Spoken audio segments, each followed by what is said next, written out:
Բանակցությունները շարունակվում են, կարծում եմ նույն ոգով եւ ոճով,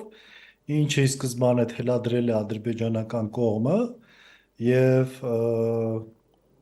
այստեղ ինչպես նախորդ բոլոր զիջումների դեպքում դարձյալ Հայաստանից ակնկալում է ադրբեջանական կողմը նոր զիջումներ։ Դե հենց դա Այսինքն նկատի ունեմ։ բանակցություն ասելը ներողություն մի քիչ վերամբարձ կարող է հնչել, այստեղ ավելի շատ ոչ թե բանակցություն է, այլ միակողմանի պահանջների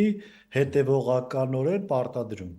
Այնինչ ընթերցեցի, դա ուրեմն դա վերջը չէ, էլի պահանջներ կլինեն։ Եթե անգամ Միանշանակ, այս պահանջների այո։ բանալին գտնի Երևանը։ Նայեք, ես չեմ կարծում, որ Ադրբեջանի խնդիրն է Հայաստանի հետ խաղաղություն կնքելը, հակառակ դեպքում կարող էին այդ նման պայմանագիր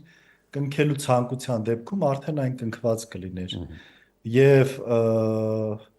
սա մի գործընթաց է, որը միտված է Հայաստանում անընդհատ լարվածության մեջ պահել թե ժողովրդին, թե իշխանություններին, թե պարտադրել տարբեր տեսակի զիջումներ այդ գործընթացի շրջանակներում, որը բխում է բացառապես Ադրբեջանի շահերից, այնպես որ